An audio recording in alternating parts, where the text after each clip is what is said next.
आपके अपने YouTube channel technical with Punia sir पे है। आपका हार्दिक स्वागत है। हम चैप्टर पढ़ रहे थे प्रदीप्ति, तो उसमें जो समझने वाली चीज हमने समझ ली। आगे अब क्या हुई, हमारा समझने वाली चीज नहीं है इसमें, हमने क्या हुई लिखने वाली चीज हमारे पास। तो हमारा क्या चैप्टर क्या हुई, प्रदीप्ति चैप्टर पढ़ रहे थे हम। इसकी एक क्लास हमने कर ली है। आज क्लास नंबर हमारी क्या होगी, 2। प्रदीप्ति को हम क्या बोलते हैं, इल्यूमिनेशन बोलते हैं। क्या बोलते हैं, इल्यूमिनेशन। इसकी एक क्लास हमने कर ली है। आज हमारी क्लास नंबर 2 है। तो आज हम पढ़ेंगे इसमें भी कौन कौन से प्रकार के हम लैंप प्रयोग करते हैं। तो सबसे पहले क्या भी हमारे पास है, उद्दीप्त लैंप। इनकैंडिसेंट लैंप है। कौन सा भी, उद्दीप्त लैंप है। इनकैंडिसेंट लैंप बोलते हैं। तो उद्दीप्त लैंप क्या होता है हमारे पास, इस प्रकार के लैंप में धारा प्रवाहित करने पर क्या हुई, इस प्रकार के लैंप में धारा, क्या हमारे पास कोई लैंप है, लैंप जब इसमें हमने क्या की भाई, धारा प्रवाहित की, क्या की, धारा प्रवाहित करने पर प्रकाश व उष्मा दोनों उत्पन्न होते हैं। क्या जब हम इसको देते हैं भाई, तो यहाँ पे क्या लगा होता है, फिलामेंट लगा होता है। क्या लगा होता है, फिलामेंट। जब इस फिलामेंट के अंदर से विद्युत धारा प्रवाह होती है, क्या भाई, फिलामेंट के अंदर से विद्युत धारा का क्या होता है, प्रवाह। किसमें, फिलामेंट में। जब फिलामेंट के अंदर विद्युत धारा का प्रवाह होता है, तो क्या होता है, फिलामेंट क्या होता है, गर्म हो जाता है। क्या होता है, गर्म हो जाता है। तो हमें क्या देगा वो, उष्मा भी देगा। और गर्म होने के बाद क्या होगा, जो हमारा कांच वो क्या चमकने लग जाता है। तो उष्मा के साथ हमें और क्या देगा, प्रकाश देगा। तो ये मैं कह रहा भाई, इस प्रकार के लैंप में धारा प्रवाहित करने पर प्रकाश व उष्मा अथवा दोनों उत्पन्न होते हैं। प्रकाश भी उत्पन्न होता है और उष्मा भी उत्पन्न होती है। उनको हम क्या बोलते हैं भाई, इनकैंडिसेंट लैंप बोलते हैं या उद्दीप्त लैंप बोलते हैं। क्या बोलते हैं, उद्दीप्त लैंप। अब बात आती है भाई, उद्दीप्त लैंप कितने प्रकार के होते हैं। तो उद्दीप्त लैंप हमारे पास कितने प्रकार के होते हैं, 4 प्रकार के होते हैं। एक एक करके हम उसको क्या करेंगे, पढ़ेंगे भाई। पहला हमारा कौन सा है, दूसरा हमारा कौन सा है। तो सबसे पहला हमारा भाई, जो उद्दीप्त लैंप में जो सबसे पहले प्रकार का हमारा कौन सा है, कार्बन फिलामेंट लैंप। तो हमें नाम से ही पता चल रहा है भाई कौन सा है, कार्बन फिलामेंट लैंप। अब जो हमने क्या बनाया भाई, लैंप बनाया, उसके अंदर हमने जो फिलामेंट प्रयोग किया वो किसका किया, कार्बन का। तो पहला क्वेश्चन तो यही पूछा था भाई, कार्बन फिलामेंट लैंप के अंदर है जो फिलामेंट हो किस धातु का प्रयोग किया था, तो किसका किया था, कार्बन धातु का प्रयोग किया जाता है। तो इसमें क्या होता है भाई, यह एक निर्वात कांच का बल्ब में एक कार्बन का फिलामेंट लगाया जाता है। क्या भाई हमारे पास, हमारे पास क्या भाई, कांच का कोई निर्वात है, तो इसके अंदर क्या किया जाता है, यहाँ पे कार्बन का फिलामेंट लगाया जाता है। किसका, कार्बन का। किसका फिलामेंट लगाया जाता है, कार्बन का। तो कह रहा भैया, एक निर्वात कांच के बल्ब में एक कार्बन फिलामेंट लगाया जाता है। फिलामेंट को सहारा देने के लिए एक कांच का स्तंभ होता है। इसको सहारा देने के लिए फिलामेंट को एक कांच का स्तंभ और इसके अंदर होता है, क्या होता है, स्तंभ तथा धात्विक तार का प्रयोग किया जाता है। इस फिलामेंट को जोड़ने के लिए किसका प्रयोग किया जाता है, धात्विक तार का। धात्विक तार को हम क्या देते हैं, विद्युत सप्लाई देते हैं। क्या देते हैं, विद्युत सप्लाई देते हैं। तो ये हमारा क्या होता है, कार्बन फिलामेंट लैंप क्या होता है, जिसमें कार्बन का फिलामेंट प्रयोग किया जाता है कांच के बल्ब के अंदर। तो आगे क्या है, आगे इसकी हमारी भाई कार्यविधि, काम कैसे करता है कार्बन फिलामेंट लैंप। तो कार्बन फिलामेंट लैंप देखते हैं भाई कैसे कार्य करता है, क्या उसकी कार्यविधि है। कार्बन फिलामेंट फिलामेंट से जब विद्युत धारा प्रवाहित होती है, क्या हमारे पास ये फिलामेंट है, ये क्या हमारा फिलामेंट है। जब इसमें से क्या जाएगी, विद्युत धारा जाएगी, तो क्या जाएगी इस फिलामेंट के अंदर से, जब विद्युत धारा प्रवाहित होती है तो कार्बन फिलामेंट उच्च प्रतिरोध के कारण, किसके कारण भाई, उच्च प्रतिरोध।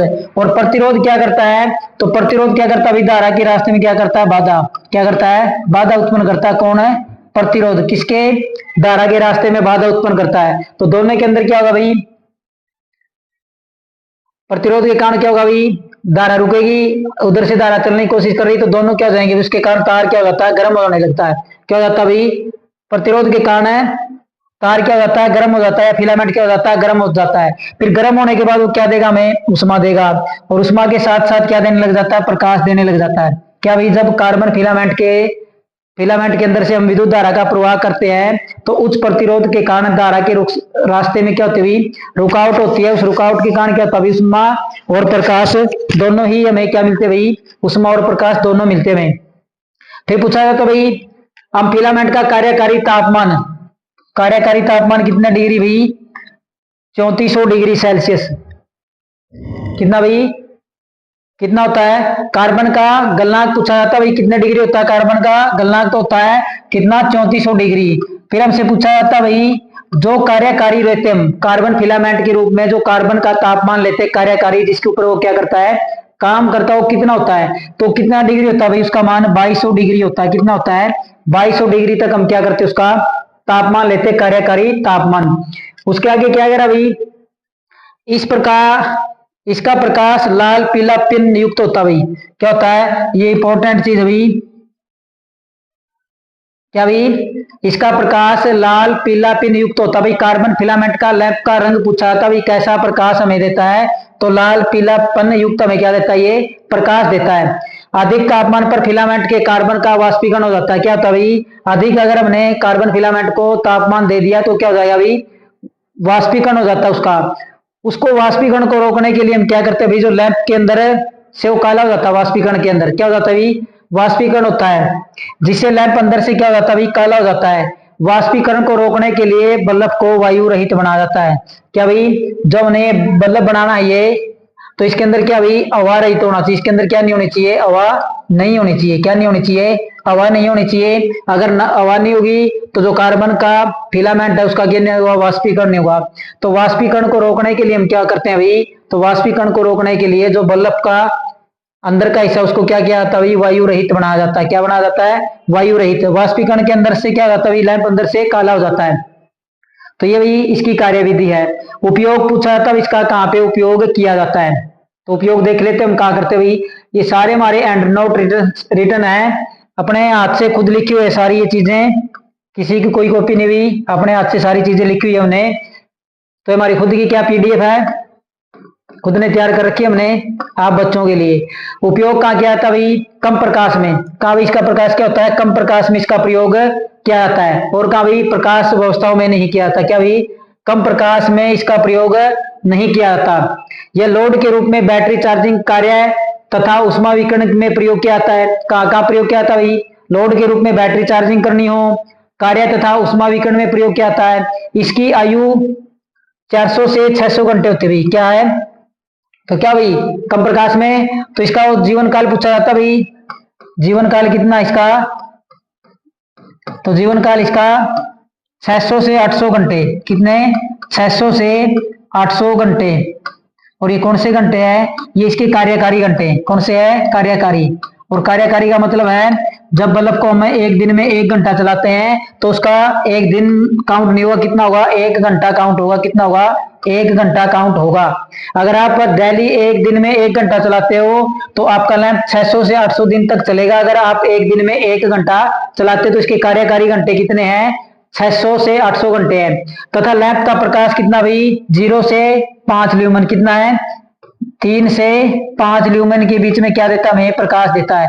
और ये प्रकाश कैसा होता है भाई, हम क्या देते हैं, प्रकाश लेने के लिए बल्ब को क्या देते हैं भाई, वाट शक्ति देते हैं इनपुट के रूप में। और जो आउटपुट मिलती है हमें क्या मिलती है भाई, ल्यूमेन के रूप में मिलती है। किसके रूप में मिलती है, ल्यूमेन के रूप में। ये था भाई हमारा कार्य, कौन सा, कार्बन फिलामेंट लैंप, उद्दीप्त लैंप का पहला प्रकार। अब हमारा भाई दूसरे नंबर का है धात्विक फिलामेंट लैंप। कौन सा भाई, धात्विक। उसमें हमने किसका प्रयोग कर रखा था भाई, फिलामेंट के रूप में, उसमें कार्बन का प्रयोग किया था। लेकिन यहाँ पे हम किसका कर रहे हैं भाई, धात्विक फिलामेंट लैंप। यहाँ पे किसका प्रयोग कर रहे हैं, धातु का प्रयोग कर रहे हैं। और धातु के रूप में जो सबसे ज्यादा प्रयोग किया जाता है वो हमारा कौन सा था भाई, टंगस्टन का फिलामेंट प्रयोग किया जाता है। तो किसका किया जाता भाई, फिलामेंट के रूप में टंगस्टन का। क्या भाई, टंगस्टन फिलामेंट में विद्युत धारा प्रवाहित करने पर प्रतिरोध के कारण तार क्या हो जाता है, गर्म होने लग जाता है। और गर्म होकर हमें क्या देता है भाई, उष्मा देता है और प्रकाश देता है। जैसे हमारा हीटर का तार होता है, क्या होता है भाई, हीटर का तार होता है हमारा ये कुंडली नुमा। जब हम इसको क्या देते हैं भाई, सप्लाई देते हैं, तो सप्लाई देने के बाद इसमें क्या होता है भाई, उच्च प्रतिरोध होता है। क्या होता है, उच्च प्रतिरोध होता है। क्या होता है, उच्च प्रतिरोध होता है। ये प्रतिरोध धारा को रोकने की कोशिश करता है, लेकिन धारा इसके अंदर क्या भाई, चलने की कोशिश करती है, जिसके कारण इसमें क्या हो जाता है, अवरोध पैदा हो जाता है। और उच्च प्रतिरोध के कारण क्या होता है, ये तार है गर्म हो जाता है। क्या होता है, तार है गर्म हो जाता है और गर्म होके चमकने लग जाता है। क्या हो जाता है, गर्म होके चमकने लग जाता है, जो हमें किसके रूप में दिखाई देता है, प्रकाश के रूप में। तो टंगस्टन फिलामेंट में विद्युत धारा प्रवाहित करने पर उच्च प्रतिरोध के कारण गर्म हो जाता है। तार क्या होता है, उच्च प्रतिरोध के कारण क्या होता है, गर्म हो जाता है, ऊष्मा और प्रकाश दोनों उत्सर्जित करने लग जाता है। टंगस्टन अति उच्च तापमान होता है। टंगस्टन का कितना होता है, 3422 डिग्री होता है। टंगस्टन का तापमान कितना होता है भाई, 3422 डिग्री होता है। परंतु लैंप का कार्यकारी तापमान हम कितना लेते हैं भाई, 2250 डिग्री तक लेते हैं। क्या भाई वैसे पूछे तो कितना होता है भाई, 3422 डिग्री होता है किसका, टंगस्टन का। किसका, टंगस्टन का कितना होता है तापमान, 3422 डिग्री सेल्सियस। लेकिन जब हम इसका प्रयोग किसके रूप में करते हैं भाई, लैंप के रूप में करते हैं, फिलामेंट का, तो इसका कार्यकारी तापमान हम कितना लेते हैं, 2250 डिग्री सेल्सियस तक इसका हम क्या लेते हैं, तापमान लेते हैं। ये था भाई हमारा धात्विक फिलामेंट के रूप में किसका प्रयोग करते हैं, टंगस्टन का। तो कह रहा भाई टंगस्टन फिलामेंट में विद्युत धारा प्रवाहित करने पर उच्च प्रतिरोध के कारण तार क्या होता है भाई, गर्म हो जाता है। क्या हो जाता है, तार गर्म हो जाता है। गर्म होने के बाद वो में क्या भाई, ऊष्मा और प्रकाश दोनों के रूप में क्या देता है भाई, सप्लाई देता है।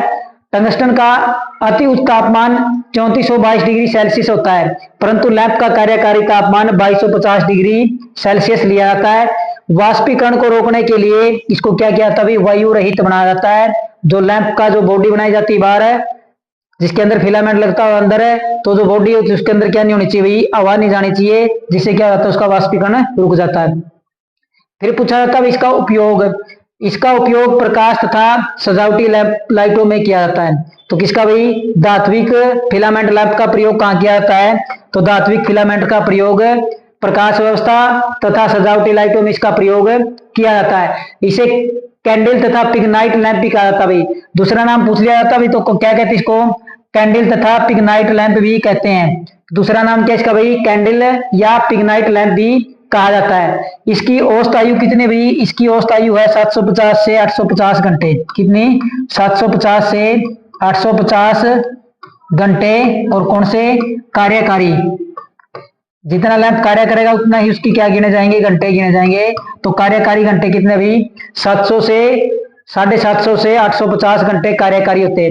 लैंप 25 वाट से 250 वाट अक्षमता में मिलते हैं भाई। कितने से, 25 वाट से 250 वाट तक के मिलते हैं।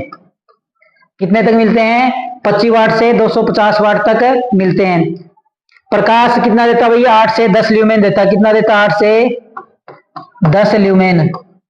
और ल्यूमेन क्या होता है भाई, प्रदीप्ति होती है। क्या होती है, प्रदीप्ति। तो ये था इसकी क्या उपयोग कहाँ किया था, इसका उपयोग सजावटी तथा प्रकाश व्यवस्था में इसका क्या किया जाता है, प्रयोग किया जाता है। इसका दूसरा नाम क्या, कैंडल तथा पिगनाइट लैंप भी कहा जाता है। इनकी औसत आयु 750 से 850 घंटे होती है। ये लैंप 25 वाट से 250 वाट अक्षमता तक बनाए जाते हैं। प्रकाश 8 से 10 ल्यूमेन प्रति वाट होती है। तीसरा भी हमारा है गैस भरा लैंप। कौन सा है तीसरा हमारा, गैस भरा लैंप। कौन सा तीसरा, गैस भरा लैंप।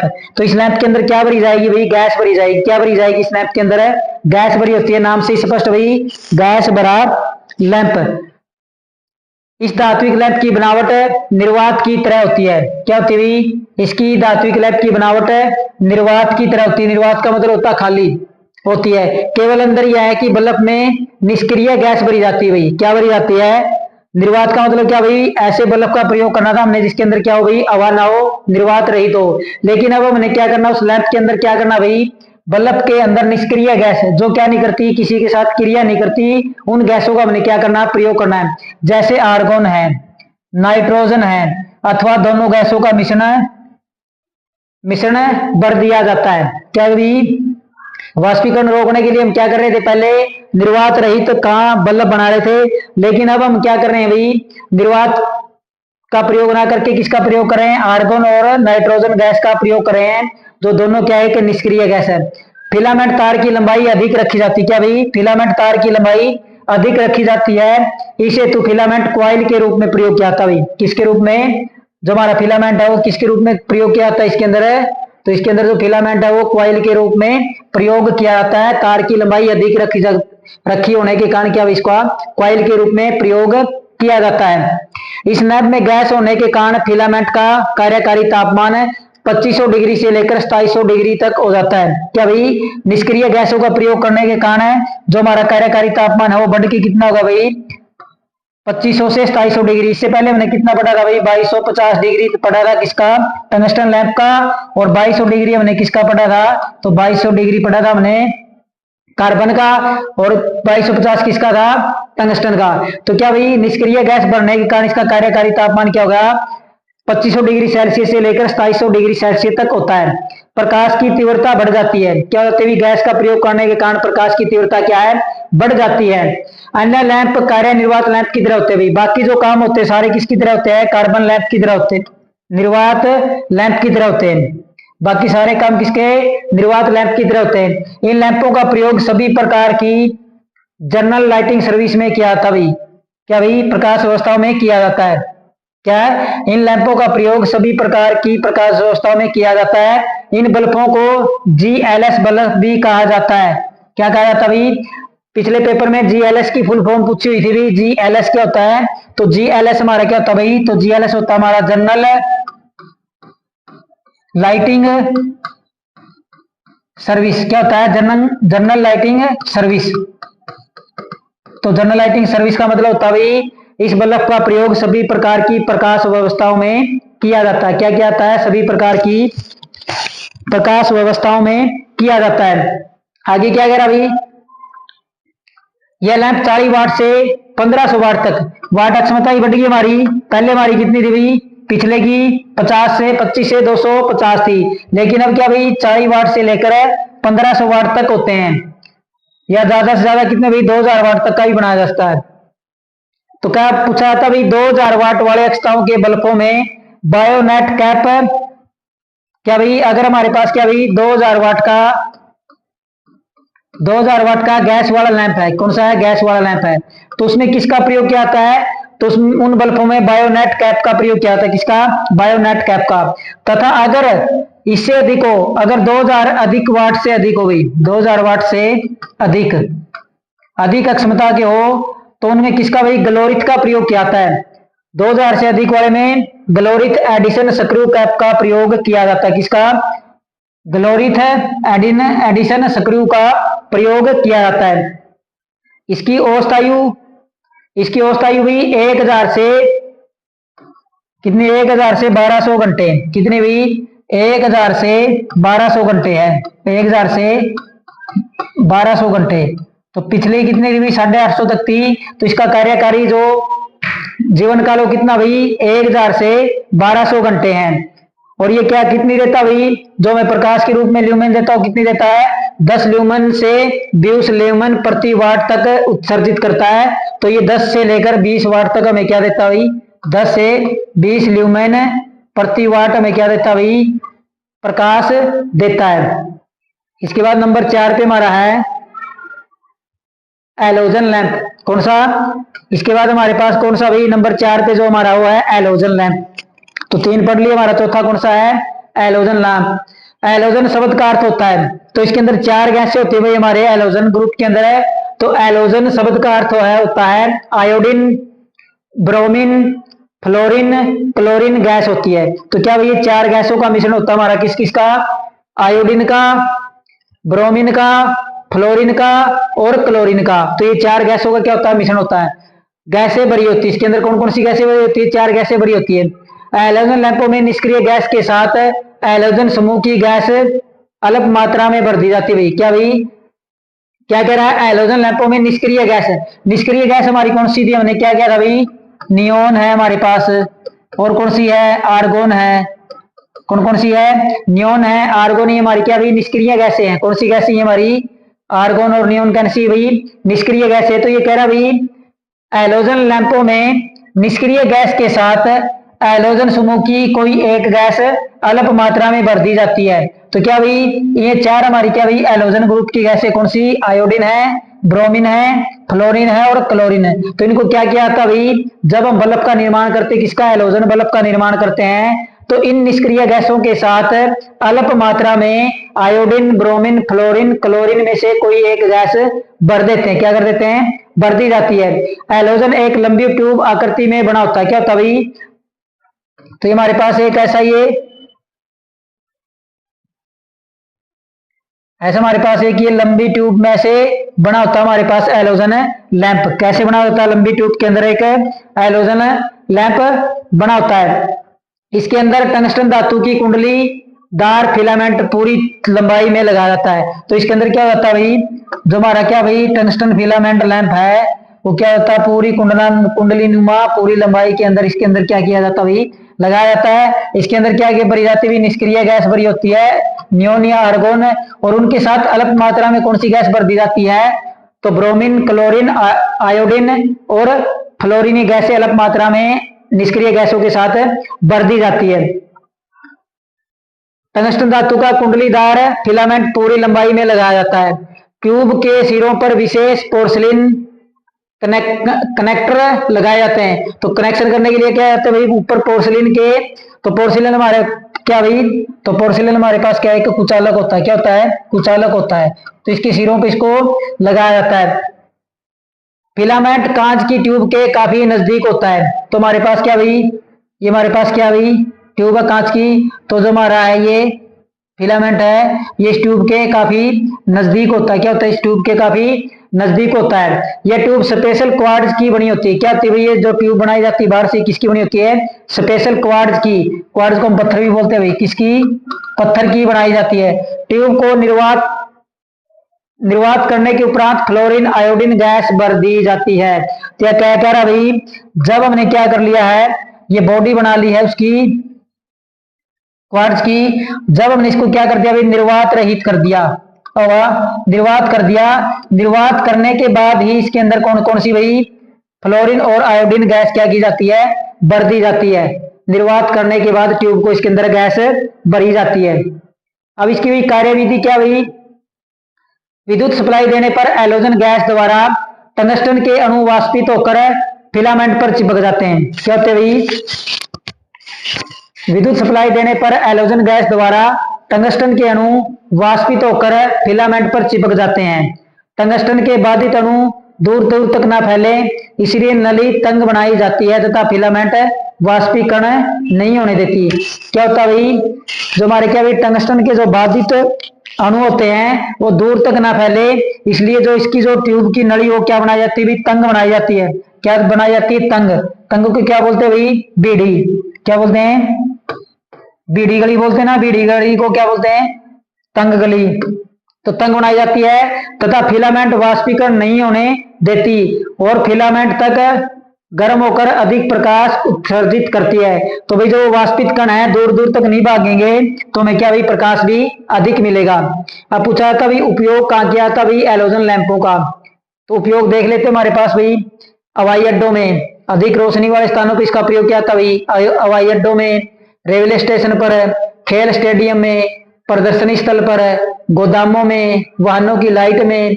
यह लैंप 300 वाट से ले 300 वाट तक होते। कितने वाट के होते भाई? 300 वाट तक के। कितने वाट के? 300 वाट के। तो प्रयोग पूछा जाता भाई हैलोजन लैंप का प्रयोग कहाँ किया जाता है, तो हवाई अड्डों में, रेलवे स्टेशन है, खेल स्टेडियम है, प्रदर्शनी स्थल है, गोदामों में, वाहनों की लाइटों में यह लैंप 300 वाट तक होते हैं।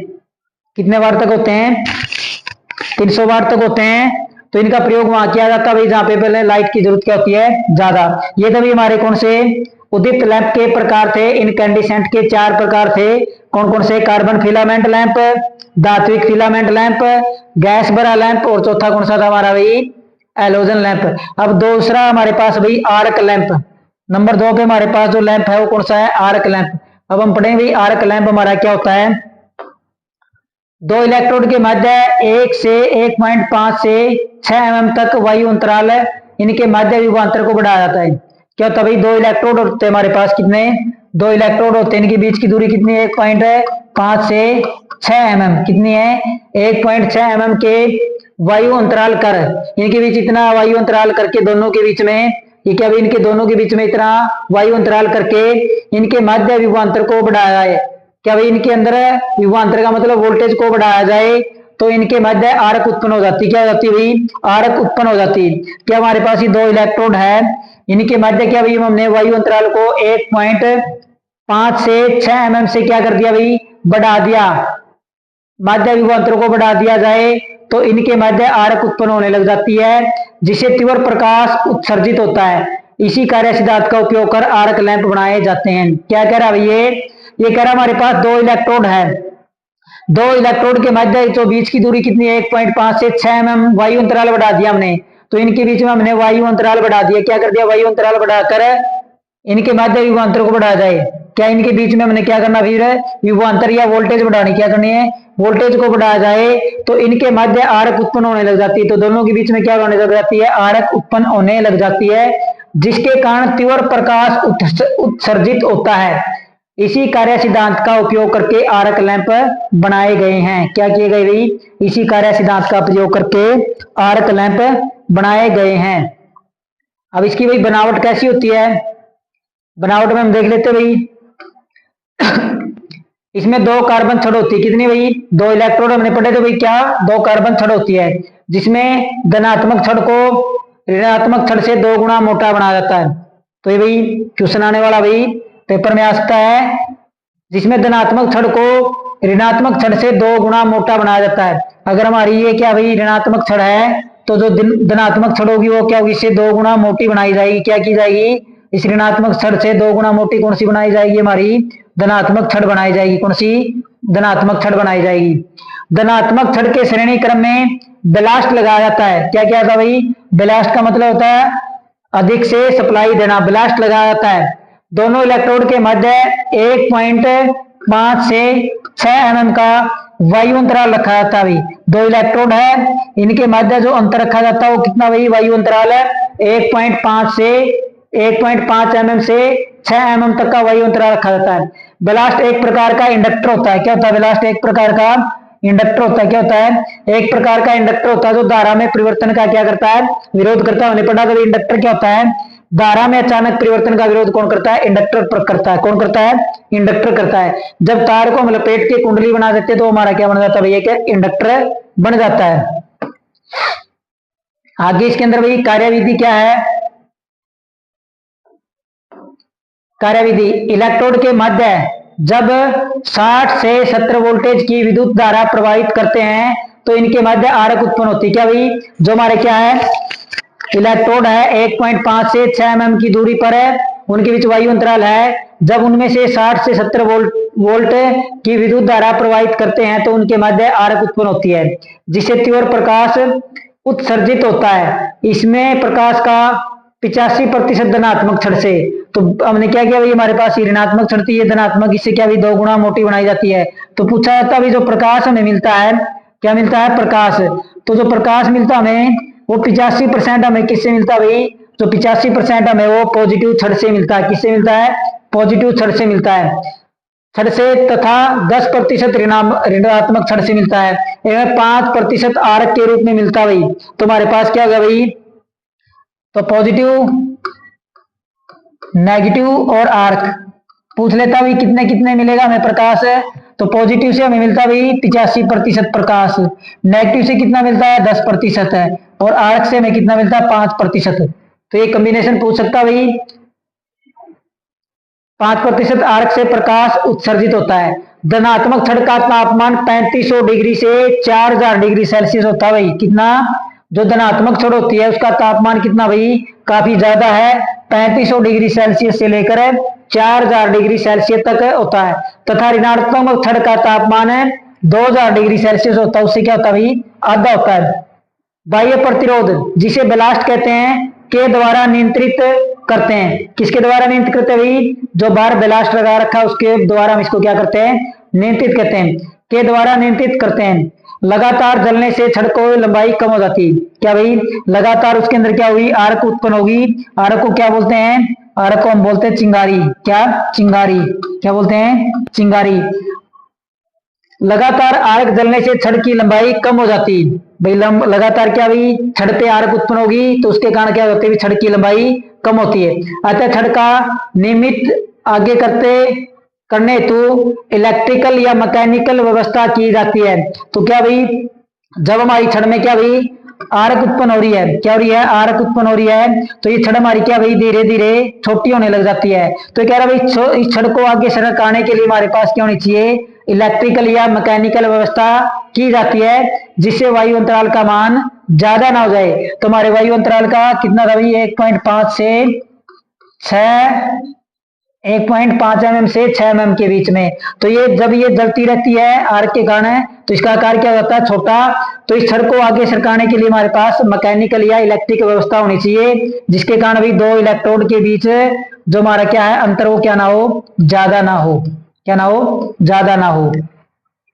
फिर पूछा जाता है इसका उपयोग, उपयोग क्या किया जाता है, सिनेमा प्रोजेक्टर किसमें प्रयोग कहाँ किया जाता भाई, उपयोग सिनेमा प्रोजेक्टर किसान टॉर्च में का क्या आता है, सिनेमा प्रोजेक्टर में क्या आता है, किसान टॉर्च में आजकल प्रयोग नहीं किया था, पहले किसान टॉर्च में इसका प्रयोग किया था। इसे में 20 वाट ल्यूमेन प्रति वाट प्रकाश उत्सर्जित होता भाई, कितने वाट का, 20 ल्यूमेन प्रति वाट, कितना भाई 20 ल्यूमेन प्रति वाट का प्रकाश उत्सर्जित होता है।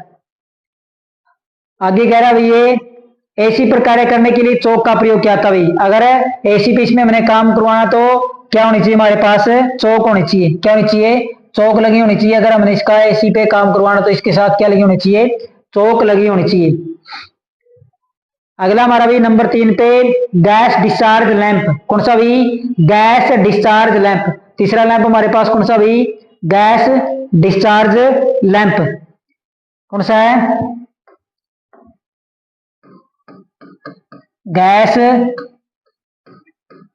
Discharge lamp.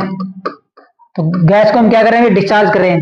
Gas discharge lamp में दो निष्क्रिय गैसों के साथ, क्या भाई निष्क्रिय गैस कौन सी होती है हमारी, एक तो होती है हमारे पास नियोन होती है और एक हमारे पास क्या होती है, आर्गोन होती है, नाइट्रोजन होती है।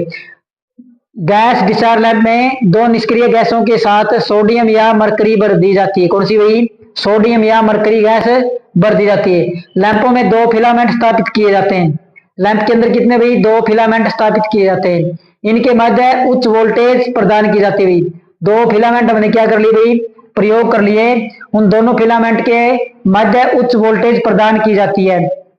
सोडियम या मरकरी का आयनीकरण प्रारंभ हो जाता है, क्या भाई जब हमने दो इलेक्ट्रोड है उनके अंदर क्या दी है, विद्युत धारा दी है, तो क्या हो जाता है, जो सोडियम और मरकरी का आयनीकरण प्रारंभ हो जाता है तथा वाष्प के कारण परमाणु इलेक्ट्रॉन छोड़ने लग जाते हैं, क्या भाई वाष्प के कारण परमाणु इलेक्ट्रॉन छोड़ने लगते हैं तथा मुक्त इलेक्ट्रॉन तीव्र गति से पॉजिटिव धनात्मक छड़ की ओर गति करने लग जाते हैं। इस प्रक्रिया में वह अन्य वाष्प तथा गैस परमाणुओं से टकराते हैं जिससे प्रकाश उत्पन्न होता है, इसलिए गैस को क्या कहा जाता है भाई, डिस्चार्ज लैंप कहा जाता है, इसलिए इसको क्या कहा जाता है भाई, गैस डिस्चार्ज लैंप कहा जाता है। तो क्या कह रहा भाई,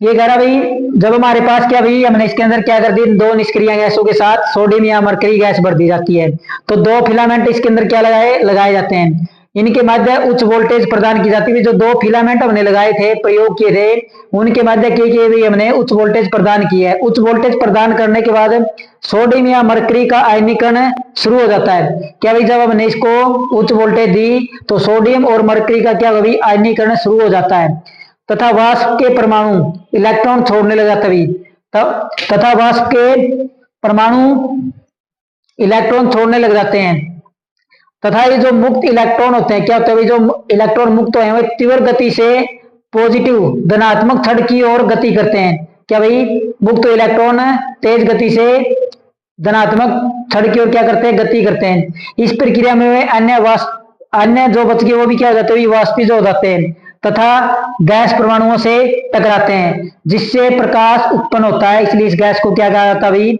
गैस डिस्चार्ज लैंप कहा जाता है। अगला हमारे पास भी लो प्रेशर सोडियम वाष्प लैंप, कौन सा भी, लो प्रेशर सोडियम वाष्प लैंप, कौन सा है, लो प्रेशर सोडियम वाष्प लैंप। तो इसको कैसे लिखा जाता है, इसकी फुल फॉर्म भी पूछ लाती है, low pressure sodium vapour lamp, LPSV, low pressure sodium vapour lamp. पहला तो पूछा जाता है इनकी आकृति कैसी होती है, इनकी आकृति यू जैसी होती है जिसके सिरों पर टंगस्टन के दो इलेक्ट्रोड लगे होते हैं। किसका प्रयोग क्या आता है, अधिकतर हम किसका करते हैं, फिलामेंट के रूप में टंगस्टन का प्रयोग करते हैं। तो क्या भी इनकी आकृति यू जैसी होती है, जिसके सिरों पर टंगस्टन के 2 इलेक्ट्रोड लगे होते हैं। इलेक्ट्रोड पर ऑक्साइड की परत चढ़ा देते हैं। किस पे भी? इलेक्ट्रोड के ऊपर किसकी? ऑक्साइड की परत चढ़ा देते हैं। ट्यूब के अंदर सोडियम धातु के दाने तथा नियोन गैस भरी जाती है। क्या करा जाता भाई? इलेक्ट्रोड पर ऑक्साइड की परत चढ़ा देते हैं। ट्यूब के अंदर सोडियम धातु के दाने, किसके भाई? सोडियम धातु के दाने तथा नियोन गैस भरी जाती है। कौन सी गैस भरी जाती है भाई? नियोन गैस भरी जाती है। तथा इसे यू आकृति की ट्यूब के चारों ओर कांच के एक बाह्य ट्यूब की लंबाई कम करने के उद्देश्य से यू आकृति की बनाई जाती है। क्या कह रहा भाई? कांच की जो ट्यूब है उसकी आकृति लंबाई कम करने के लिए हम इसको क्या करते हैं भाई? यू शेप में बनाते हैं। एक तो हम ऐसे लंबी बनाए, एक हमने उसको क्या कर दिया भाई? यू शेप में बना दिया, जिससे क्या होगी? उसकी लंबाई कम हो जाती है। क्या करती है? लंबाई कम हो जाती है। निर्वात होने के कारण भीतरी ट्यूब का तापमान, क्या भाई? निर्वात होने के कारण भीतरी ट्यूब का तापमान परिवर्तन के प्रभाव से मुक्त होता है। क्या भाई? निर्वात रहित हो गया तो अंदर उसकी क्या नहीं होता भाई? कुछ क्रिया नहीं होती, तो उससे क्या नहीं होता? प्रभावित नहीं होता या उससे मुक्त होता है। इस लैब का अधिक प्रतिघात वाले ट्रांसफॉर्मर से जोड़ा जाता है। अधिक प्रतिघात का मतलब भाई प्रतिबाधा वाले ट्रांसफॉर्मर से इसको क्या किया जाता है? जोड़ा जाता है। किसे? अधिक प्रतिघात वाले ट्रांसफॉर्मर से इसको क्या किया जाता है? जोड़ा जाता है। इसके बाद भी कार्यविधि, तो इस लैंप का एक हाई प्रतिघात वाले ट्रांसफॉर्मर के दूसरी वाइंडिंग से जोड़ा जाता है। किससे भी? दूसरी वाइंडिंग से जोड़ा जाता है। उच्च प्रतिघात वाले ट्रांसफॉर्मर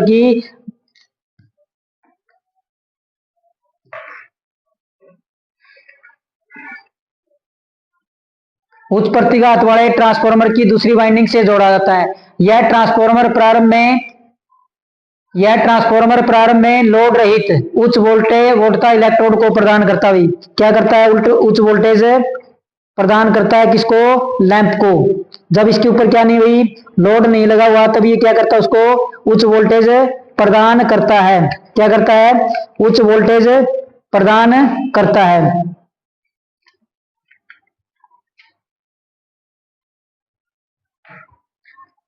इस लैंप एक हाई प्रतिघात वाले ट्रांसफॉर्मर की दूसरी वाइंडिंग से जोड़ा जाता है।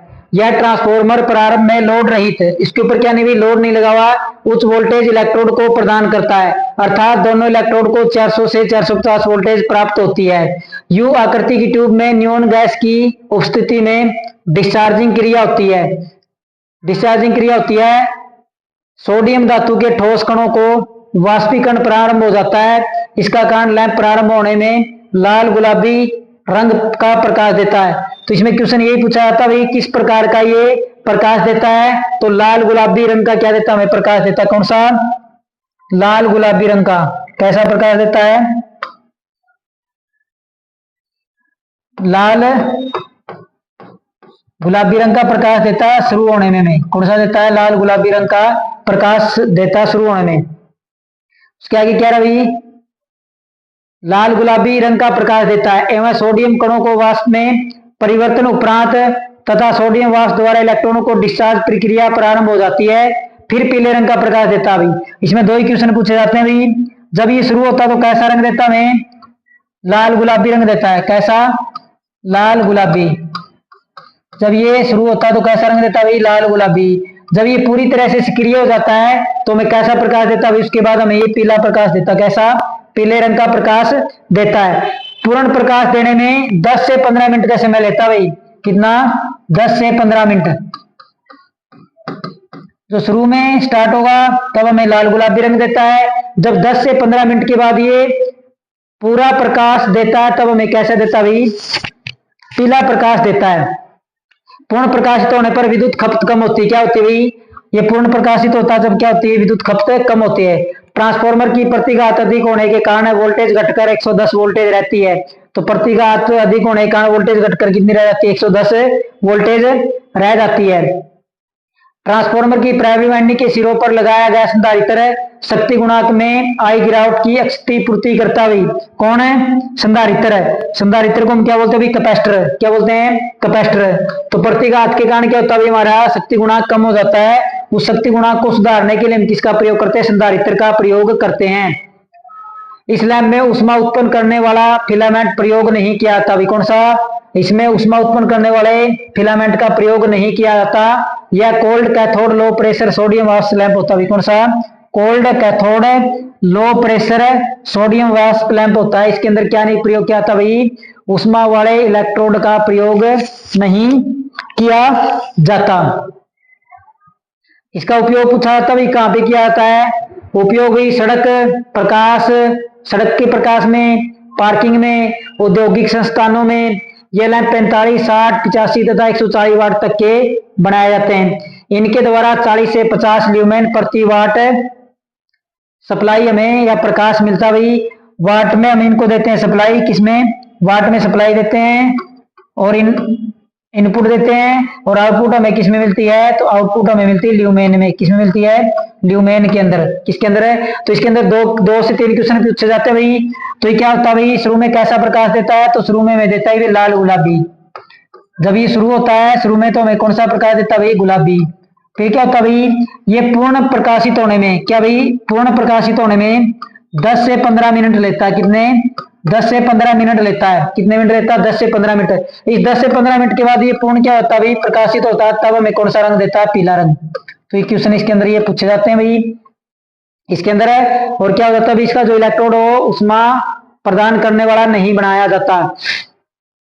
140 वाट तक होते हैं। इनके द्वारा 40 से 50 ल्यूमेन प्रति वाट होता है। इन बल्बों का प्रयोग क्षैतिज स्थिति में करना चाहिए, अन्यथा पिघला हुआ सोडियम की बूंदों के रूप में नली की ओर एकत्र हो जाएगा, जिससे बल्ब का कार्य करना बंद कर देगा। इनकी कार्यकारी आयु 3500 घंटे होती है भाई।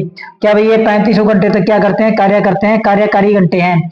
अगर हमने इसको क्षैतिज लगाना भाई, ऐसे लगाना, इसको ऐसे नहीं लगाना, अक्षैतिज लगाना है, ताकि क्या भाई? सोडियम की बूंदे नीचे गिर के नली में ना जाए। अगर ऊर्ध्वाधर स्थिति में लगा दिया तो क्या हो जाएगा भाई? खराब हो जाएगा।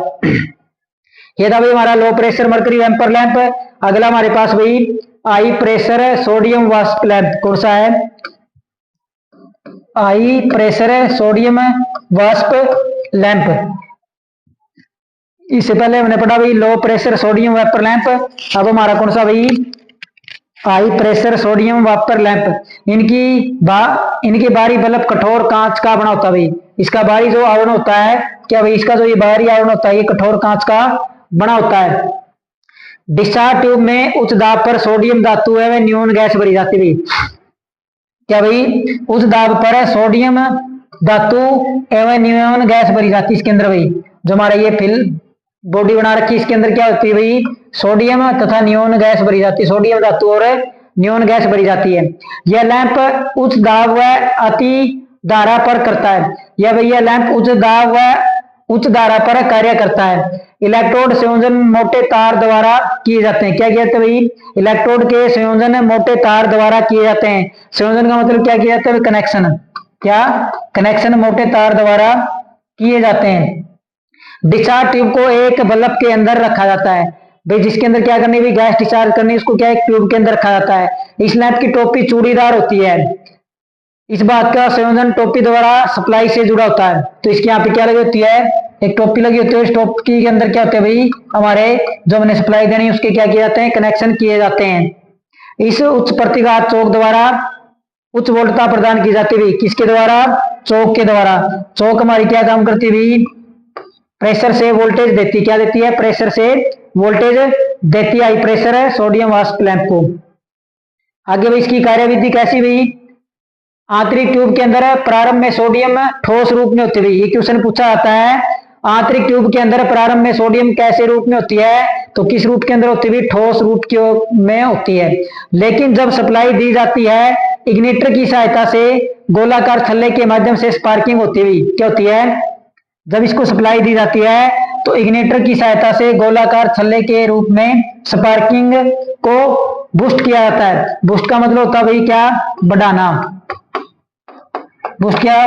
बढ़ाया जाता है, जिससे अत्यधिक ऊष्मा उत्पन्न होती है। क्या होती है भाई? जिसके कारण अत्यधिक ऊष्मा उत्पन्न होती है और सोडियम वाष्प परिवर्तन होकर लैंप के द्वारा कार्य शुरू कर दिया जाता है। क्या कर दिया जाता है भाई? सोडियम क्या हो जाएगी? वाष्पित होकर लैंप के द्वारा कार्य शुरू कर दिया जाता है। यह लैंप भी मरकरी लैंप की तरह कार्य करता है। इस लैंप के द्वारा पूर्ण प्रकाश में 8 से 10 मिनट लगते हैं। उसमें कितने लगते थे भाई?